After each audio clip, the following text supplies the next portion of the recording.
तो बच्चों आज की वीडियो पे हम बात करने वाले हैं एलोट्रॉप्स ऑफ कार्बन।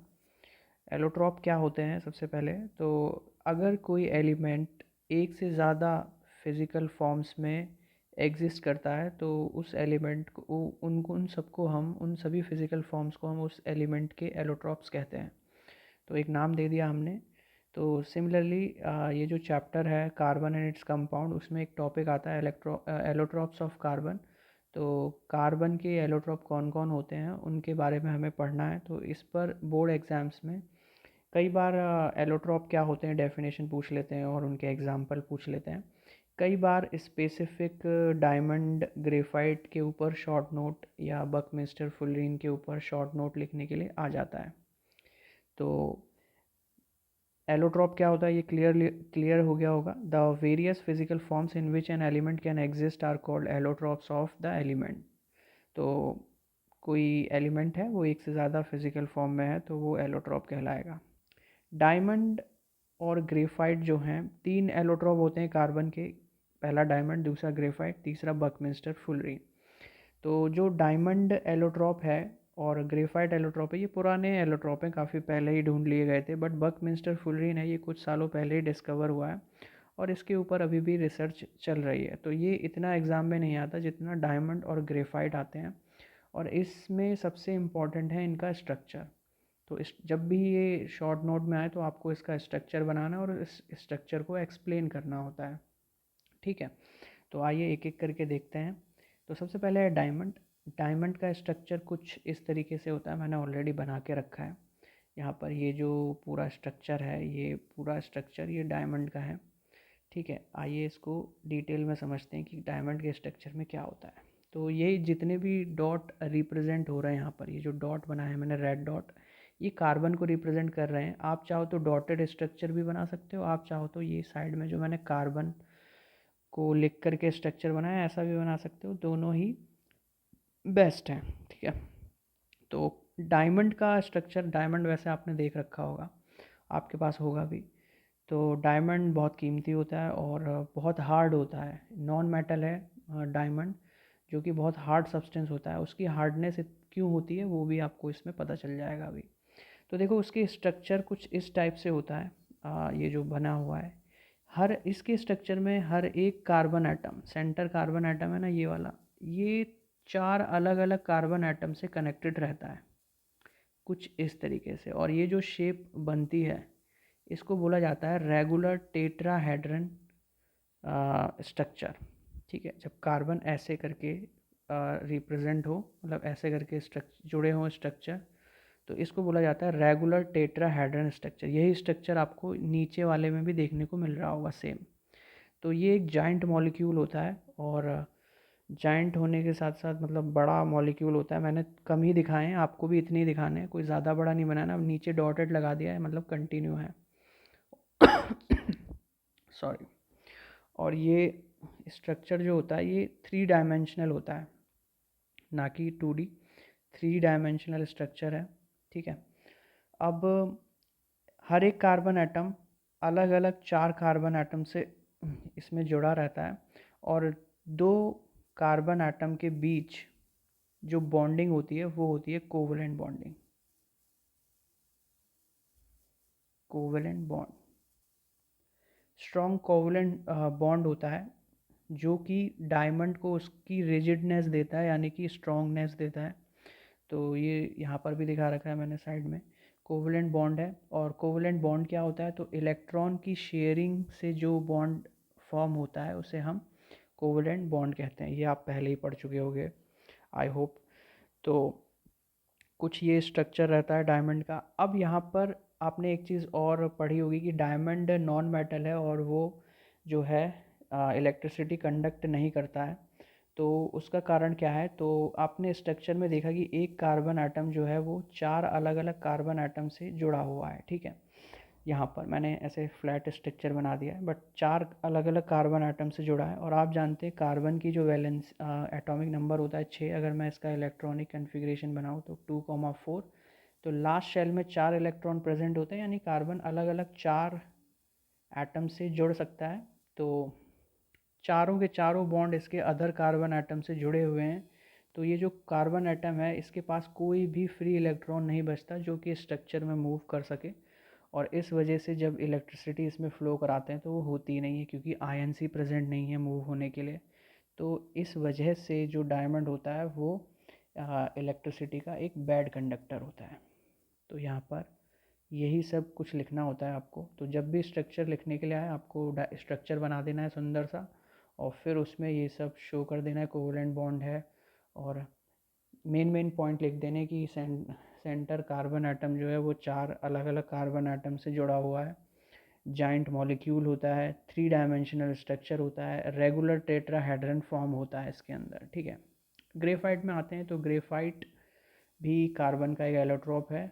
ग्रेफाइट भी सिर्फ कार्बन और कार्बन से मिलके बना होता है। अच्छा, एक चीज़ रह गई यहाँ पर, डायमंड ओनली कार्बन से मिलके बना होता है। जब डायमंड को हीट किया जाता है, बहुत ज़्यादा टेम्परेचर चाहिए होता है, लगभग 3500 डिग्री सेल्सियस का तापमान चाहिए होता है डायमंड को मेल्ट करने के लिए, लेकिन ये मेल्ट नहीं होता है, ये गायब हो जाता है हवा में। उसका कारण क्या है कि जब इसे हीट किया जाता है डायमंड को तो CO2 गैस फॉर्म होती है, और आप जानते हो कि स्ट्रक्चर में केवल केवल कार्बन है, तो वो सारा का सारा कार्बन डायरेक्ट CO2 में कन्वर्ट हो जाता है, कुछ बचता ही नहीं है, तो एकदम से वैनिश हो जाता है अगर आपने 35 डिग्री सेल्सियस से ऊपर हीट किया तो। ग्रेफाइट में आ जाते हैं तो ग्रेफाइट भी कार्बन का एलोट्रोप है, जो कि आपको पेंसिल में देखने को मिल जाएगा। जो पेंसिल का जो कोर बना होता है अंदर, वो ग्रेफाइट का ही बना होता है। पेंसिल की जो लीड कहते हैं उसको, उसमें ग्रेफाइट होता है, और भी चीज़ें होती हैं बट ग्रेफाइट मेन होता है उसमें। तो उसी स्ट्रक्चर को पढ़ रहे हैं हम उसी के। तो इसमें जो अरेंजमेंट है कार्बन एटम्स का वो देख सकते हो, ये इसमें एक कार्बन एटम 3 अलग अलग कार्बन एटम से जुड़ा रहता है। तो 3 अलग अलग कार्बन से जुड़ा रहता है, और आपने ये पढ़ा भी होगा कि मेटल नॉन मेटल चैप्टर जब पढ़ा होगा उसमें कि ग्रेफाइट जो है वो नॉन मेटल है, बट वो इलेक्ट्रिसिटी का गुड कंडक्टर होता है, ठीक है। तो उसका कारण भी यही है कि कार्बन के पास वैलेंसी होती हैं 4। तो ये ग्रेफाइट के स्ट्रक्चर में ये 3 कार्बन से तो जुड़ जाता है, बट एक बॉन्ड इसका फ्री रहता है, तो उसमें जो इलेक्ट्रॉन होता है वो इधर से उधर पूरे स्ट्रक्चर में मूव कर सकता है, और इस वजह से जब इसको इलेक्ट्रिसिटी दी जाती है ग्रेफाइट को, तो इलेक्ट्रिसिटी पूरे में कंडक्ट हो जाती है क्योंकि फ्री इलेक्ट्रॉन्स मिल जाते हैं मूव होने के लिए, ठीक है। तो ये तो रीज़न है कि जो ग्रेफाइट है वो इलेक्ट्रिसिटी का अच्छा कंडक्टर क्यों है, क्योंकि उसके पास फ्री इलेक्ट्रॉन्स हैं स्ट्रक्चर में मूव होने के लिए। अब स्ट्रक्चर की बात करते हैं, तो इसका जो स्ट्रक्चर होता है वो हेक्सागोनल रिंग टाइप का होता है, और इसमें ग्रेफाइट की लेयर्स पाई जाती हैं, कार्बन एटम्स की लेयर्स। तो जैसे ये पहले वाली लेयर है, फर्स्ट लेयर मैंने ये दिखा रखी है, ये पूरी की पूरी जो लेयर है ये फर्स्ट लेयर कहलाएगी। ये इसके नीचे आ जाओगे तो ये पूरी की पूरी लेयर जो है ये सेकंड लेयर, और ये थर्ड लेयर। तो ये एक दूसरे के ऊपर रहती हैं, वीक फोर्सेस से अटैच रहती हैं। वो वीक फोर्सेस कौन सा है, वो है वंडरवाल फोर्स। एक साइंटिस्ट थे वंडरवाल जिन्होंने इस फोर्स को डिस्कवर किया था, तो उन्हीं के नाम पे रख दिया गया वंडरवाल फोर्स। ये एक तरह का वीक फोर्स होता है। वंडरवाल के बारे में आप हायर क्लास में पढ़ेंगे, अभी 10th क्लास में तो इतना ही रहेगा। बस ये समझ लो कि एक वीक फोर्स है। वीक फोर्स होने की वजह से क्या होता है, ये लेयर्स एक दूसरे के ऊपर मूव कर सकती हैं। तो इसीलिए ग्रेफाइट को अगर आप छुओगे या पेंसिल लेड को छुओगे तो वो आपके हाथों पे आ जाती है आसानी से, स्लिपरी सी फील होती है, एकदम स्मूथ। तो वो इसी वजह से, क्योंकि इसकी लेयर्स जो हैं वो एक दूसरे पर फिसल जाती हैं, और वो हमें देखने को भी मिलता है। तो इसका भी यूज़ किया जाता है, जैसे पेंसिल की लेड में तो यूज़ करते हैं। साथ ही साथ लुब्रिकेंट्स भी बनाए जाते हैं, जो मशीनरी होती हैं उनमें फ्रिक्शन वगैरह कम लगे, इसलिए मशीनों में भी ये लगाया जाता है एज ए लुब्रिकेंट, ठीक है।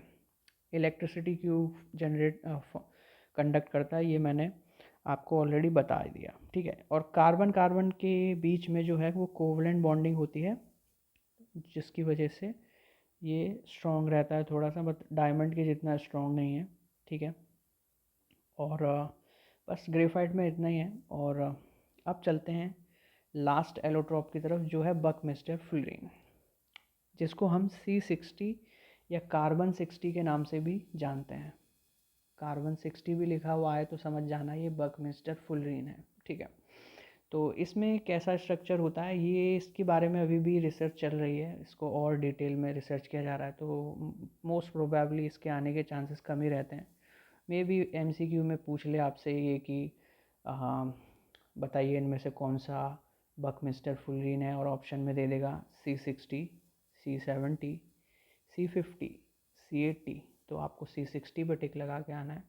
तो इस टाइप से क्वेश्चन बन जाते हैं छोटे छोटे, हमें डिटेल में पढ़नी होती हैं हर चीज़ें। अब इसके स्ट्रक्चर समझ लेते हैं। तो इसका स्ट्रक्चर एक फ़ुटबॉल की शेप का होता है, आपने फ़ुटबॉल देखी होगी बड़ी सी, फुटबॉल की शेप का होता है। उसमें कई सारे हेक्सागोनल होते हैं और कई सारे पेंटागोनल्स होते हैं। हेक्सागोनल आप समझ गए होंगे, हेक्सागोनल कुछ ऐसा होता है जो कि ऊपर ग्रेफाइट के स्ट्रक्चर में था, और पेंटागोनल कुछ ऐसा होता है, उसमें 5 आएंगे, 5 साइड होंगी उसकी। तो हर एक कोने पर एक कार्बन बैठा होगा, ठीक है। तो 3 ये हो गए, 3 इधर। पेंटागोनल में 5 कार्बन बैठे होंगे, कुछ इस तरीके से। तो ये इसके अंदर होते हैं, मैं थोड़ा बहुत बना के भी दिखाऊंगा। तो हेक्सागोनल की बात करें तो टोटल मिला के 20 हेक्सागोनल होते हैं, और पेंटागोनल की बात करें तो 12 पेंटागोनल्स होते हैं। तो अगर मैं बनाऊं यहाँ पर तो वो कुछ इस तरीके से बनेगा, देखो। जैसे ये हो गया, ये एक हेक्सागन आ गया, फिर इससे एक पेंटागन जुड़ा हुआ है, ठीक है। और जैसे